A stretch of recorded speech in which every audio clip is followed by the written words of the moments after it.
Hello everyone, welcome to Jisnoor academy. आज हम discuss कर रहे हैं क्लास 9 चैप्टर 2 पॉलिनोमियल की एक्सरसाइज 2.1।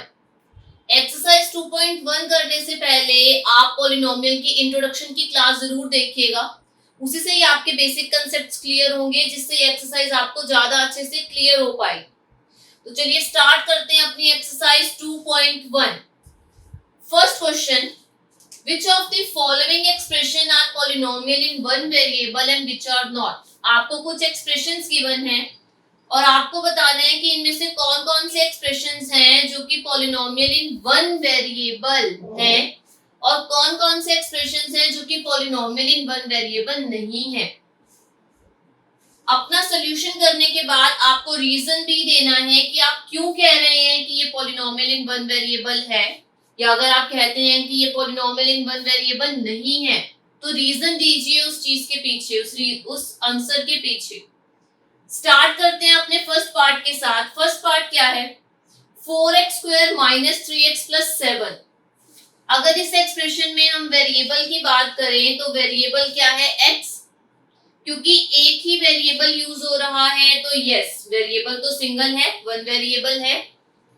अब हम देखेंगे इस वेरिएबल की पावर। अगर हम x की पावर की बात करें तो x की यहाँ पावर है 2 which is a whole number, और अगर यहाँ हम वेरिएबल x की पावर की बात करें तो वो क्या है? 1 which is also a whole number.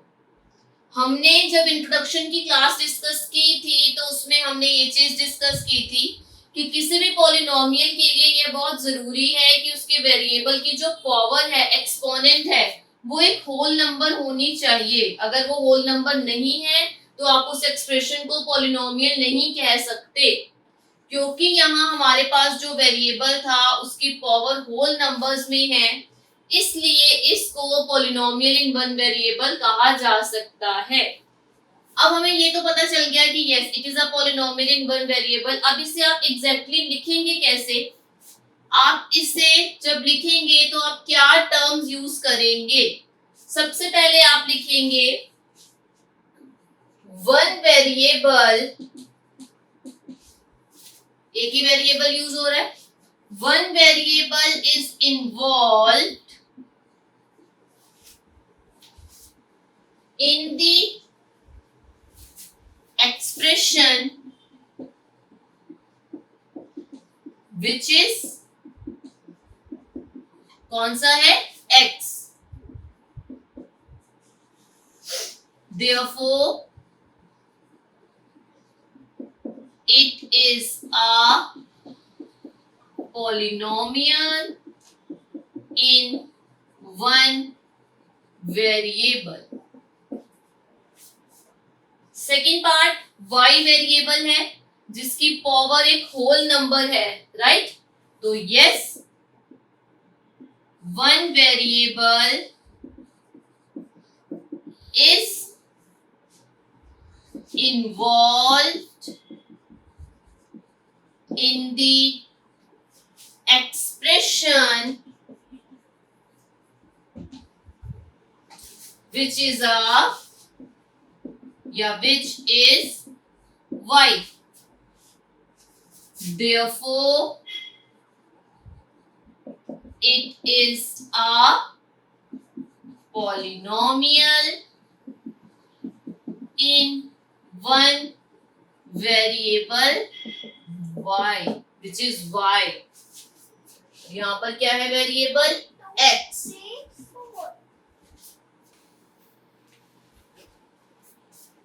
Third part है 3√t + t√2। इस पार्ट में आपके पास दो टर्म्स है, राइट? अगर हम इसे फर्स्ट टर्म कंसीडर करें और इसे सेकंड टर्म कंसीडर करें तो इन दो टर्म्स में हमारे पास वेरिएबल क्या है? t। सेकंड टर्म में जो वेरिएबल है उसकी पावर 1 है, t√2 है तो t की पावर 1 हो गई। इसीलिए अगर इस कंडीशन से देखें सेकंड टर्म से तो हम कह सकते हैं कि yes it is a polynomial in one variable. अब आते हैं फर्स्ट टर्म पर। फर्स्ट टर्म क्या गिवन है हमें? फर्स्ट टर्म हमें गिवन है 3√t, राइट? अगर 3√t का सोल्यूशन करना चाहें तो इसका सोल्यूशन कैसे होगा? 3 × t की पावर 1/2 स्क्वायर रूट में है ना, स्क्वायर रूट का सोल्यूशन करोगे तो t की पावर क्या हो जाएगा 1/2। अब ये 1/2 जोन सा है ये होल नंबर नहीं है, क्योंकि पॉलिनोमियल के लिए ये बहुत जरूरी होता है कि उसके वेरिएबल की जो पावर्स हो वो एक होल नंबर हो, और 1/2 एक होल नंबर नहीं है, इसीलिए 3√t + t√2 को पॉलिनोमियल नहीं कहा जा सकता। ये पॉलिनोमियल नहीं है, नॉट अ पॉलिनोमियल। अब इसे एग्जैक्ट लिखा कैसे जाएगा, नहीं है पॉलिनोमियल, ये हमने डिस्कस कर लिया। आप एग्जैक्ट वर्ड्स क्या यूज करेंगे इस चीज को एक्सप्रेस करने के लिए, आप क्या लिखेंगे, आप सबसे पहले लिखेंगे इन टर्म 3√t। अगर हम 3√t की बात करें तो in term 3√t exponent of variable t is 1/2। Exponent variable t की क्या है 1/2, which is not a whole number, जो कि एक होल नंबर नहीं है। इसीलिए क्या कह सकते हैं हम, therefore it is not a polynomial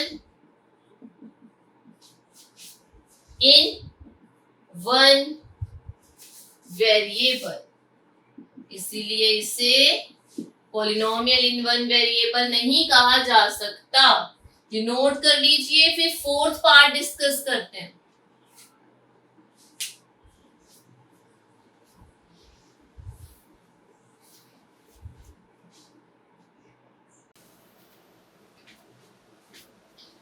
discuss करते हैं फोर्थ पार्ट, y + 2/y। यहाँ पर अगर वेरिएबल की बात करें तो वेरिएबल क्या है y, राइट। अगर मैं इसका सोल्यूशन करना चाहूँ तो इसका सोल्यूशन क्या होएगा, y + 2 × 1/y भी लिख सकते हैं इसको। आगे अगर इसके नेक्स्ट स्टेप पे सॉल्व करेंगे तो क्या होगा, y + 2, अगर 1/y का सोल्यूशन करना चाहे तो y की पावर क्या हो जाएगी -1। लॉ ऑफ एक्सपोनेंट्स में पढ़ा है आपने, ये 1/y है, अगर मैं उसको सॉल्व करके लिखना चाहूँ तो क्या हो जाएगा, y की power -1।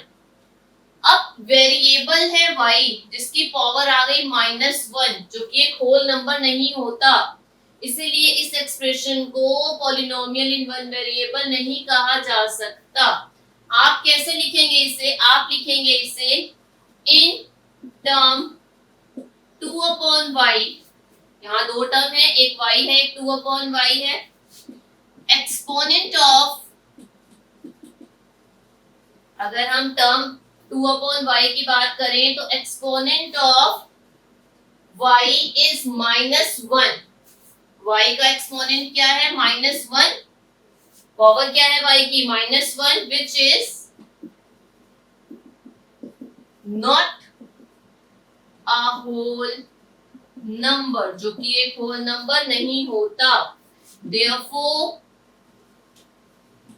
the expression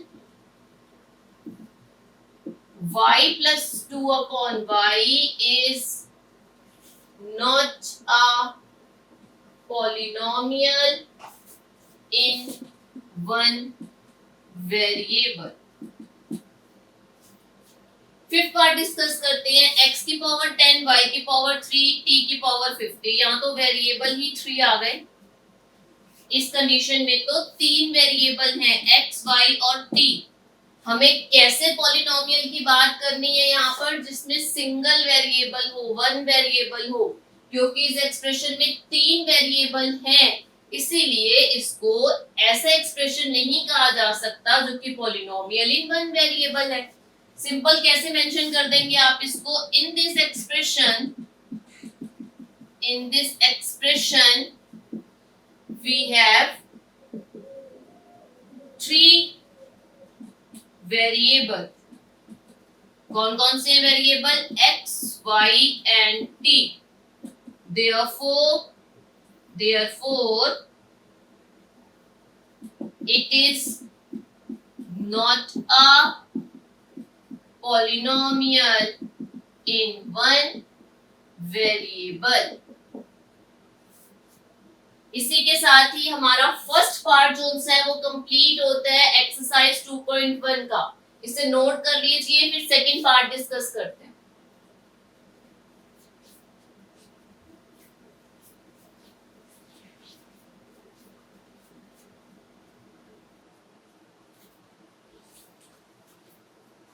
Second question, write the coefficient of x2 in each of the following। आपको कुछ एक्सप्रेशंस दे रखे हैं और उन एक्सप्रेशंस में आपको x2 का x स्क्वायर का कोएफिशिएंट फाइंड आउट करना है। सबसे पहले हम डिस्कस करते हैं कि ये कोएफिशिएंट होता क्या है। Coefficient a number which multiply a variable, एक ऐसा नंबर जो कि वेरिएबल के साथ मल्टीप्लाई होता है उसे उसका कोएफिशिएंट कहा जाता है। किस वेरिएबल का कोएफिशिएंट पूछा है हमसे x स्क्वायर का कोएफिशिएंट पूछा है। तो इन क्वेश्चंस में वो नंबर जो कि x स्क्वायर के साथ मल्टीप्लाई हो रहा होगा वो उसका कोएफिशिएंट होगा। अगर हम फर्स्ट कंडीशन की बात करें तो फर्स्ट कंडीशन क्या है, 2 plus x square plus x square का कोएफिशिएंट अगर हम इस टर्म को देखें तो एक्स स्क्वायर के साथ कौन सा नंबर मल्टीप्लाई हो रहा है, 1। तो एक्स स्क्वायर का कोएफिशिएंट क्या हो गया, 1। सेकेंड कंडीशन में अगर हम इस टर्म को देखें एक्स स्क्वायर वाली, एक्स स्क्वायर के साथ कौन सा नंबर मल्टीप्लाई हो रहा है, -1। तो एक्स स्क्वायर का कोएफिशिएंट क्या हो गया, -1। थर्ड कंडीशन में pi upon 2 x square plus x है, तो एक्स स्क्वायर के साथ कौन सा नंबर मल्टीप्लाई हो रहा है, कौन सा नंबर एक्स स्क्वायर का कोएफिशिएंट होगा, पाई अपॉन 2। फोर्थ पार्ट में हमें एक्स स्क्वायर दिखाई ही नहीं दे रहा पूरे एक्सप्रेशन में कहीं भी। एक्सप्रेशन क्या है, √2x - 1, राइट। कोई भी वेरिएबल कब खत्म होता है या कब फिनिश होता है, किसी भी वेरिएबल की वैल्यू कब फिनिश होती है, जब वो मल्टीप्लाई होता है 0 से। तो अगर एक्स स्क्वायर इस पूरे एक्सप्रेशन में आपको कहीं दिखाई नहीं दे रहा तो क्यों नहीं दिख रहा होगा, क्यों, क्योंकि वो 0 से मल्टीप्लाई हुआ होगा और 0 हो गया होगा।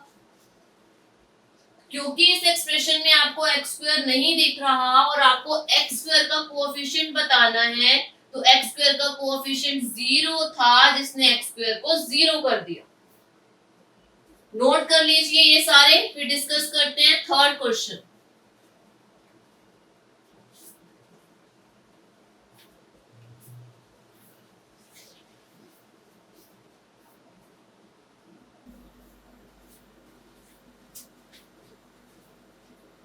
Third question, given one example each of a binomial of degree 35 and of a monomial of degree 100।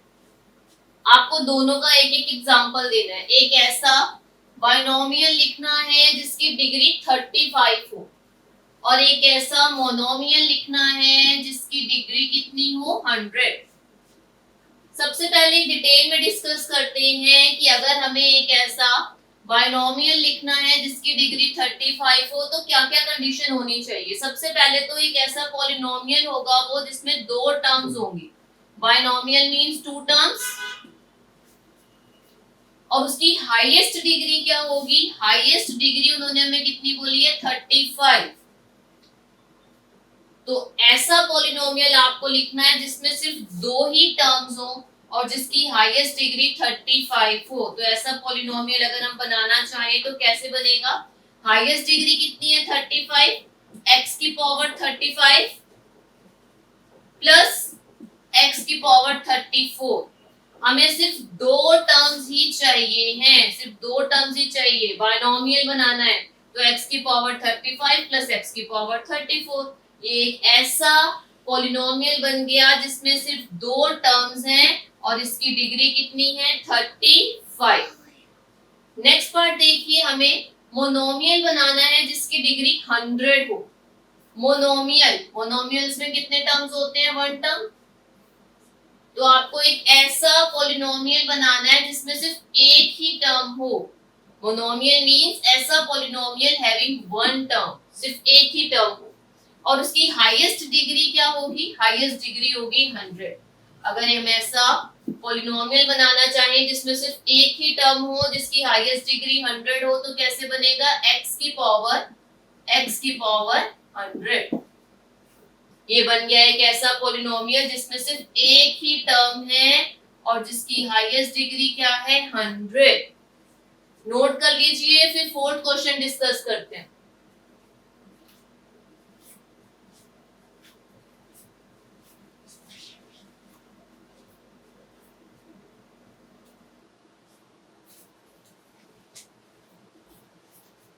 Fourth question, right the degree of each of the following polynomials. आपको कुछ पॉलिनोमियल्स गिवन है, आपको इन पॉलिनोमियल्स की degree बतानी है।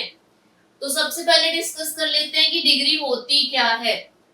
Degree of a polynomial is the highest power of the variable in the polynomial.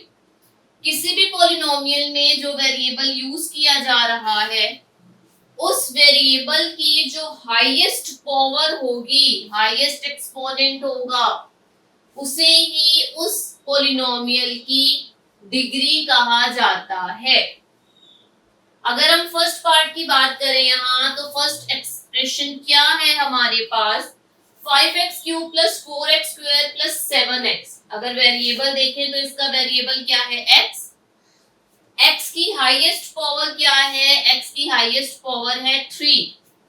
तो इस expression की या इस पॉलिनोमियल की डिग्री क्या हो गई? 3। सेकेंड पार्ट में y वेरिएबल है जिसकी डिग्री क्या है? 2। हाईएस्ट पावर क्या है? 2, डिग्री आ गई 2। थर्ड पार्ट में t वेरिएबल है जिसकी पावर क्या है? 1। तो इसकी डिग्री क्या हो जाएगी? 1। फोर्थ पार्ट 3 लिखा हुआ है सिर्फ, आपको यहाँ वेरिएबल दिख ही नहीं रहा। इस क्वेश्चन में इस पार्ट में वेरिएबल है ही नहीं। अगर हम यहाँ कंसीडर कर लें कि इसके साथ वेरिएबल x था और x की जो पावर थी वो 0 थी, राइट? x की पावर 0 की वजह से x is equal to what? 1 हो गया। 3 1 जा 3। तो किसी भी कंडीशन में अगर आपको वेरिएबल दिखाई ना दे तो उस वेरिएबल की पावर क्या होती है? 0। तो हाईएस्ट पावर क्या हो गई? 0। तो यहाँ डिग्री भी क्या आ गई? 0। ये नोट कर लीजिए, फिर फिफ्थ क्वेश्चन डिस्कस करते हैं।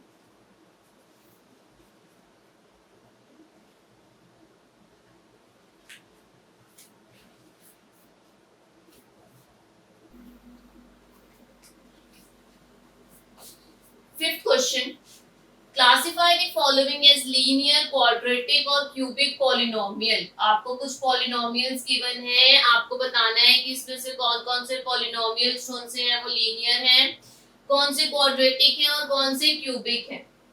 पहले डिस्कस कर लेते हैं कि लीनियर, क्वाड्रेटिक और क्यूबिक पॉलिनोमियल्स होते कौन से हैं। वो पॉलिनोमियल जिनका वेरिएबल की पावर 1 है वो लीनियर पॉलिनोमियल्स हैं। ऐसे पॉलिनोमियल जिनमें वेरिएबल की हाईएस्ट पावर 2 हो जाती है वो क्वाड्रेटिक पॉलिनोमियल्स होते हैं, और ऐसे पॉलिनोमियल जिसमें वेरिएबल की हाईएस्ट पावर 3 हो जाए वो क्यूबिक पॉलिनोमियल्स होते हैं। स्टार्ट करते हैं डिस्कस करना कि इसमें से कौन सा पॉलिनोमियल जो सा है वो लीनियर है, कौन सा क्वाड्रेटिक है और कौन सा क्यूबिक है।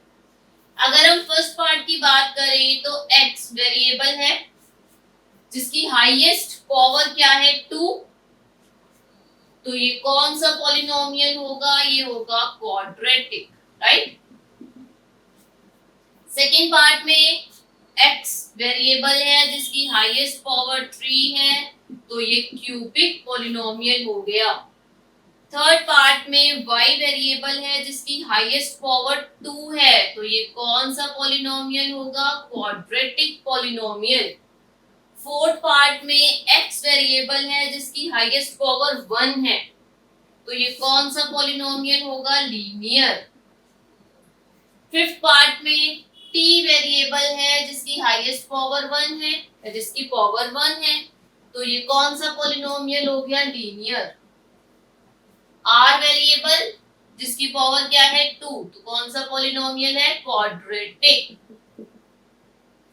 सेवेंथ पार्ट में x वेरिएबल है, हाईएस्ट पावर 3 है, कौन सा पॉलिनोमियल होगा? क्यूबिक। नोट कर लीजिए।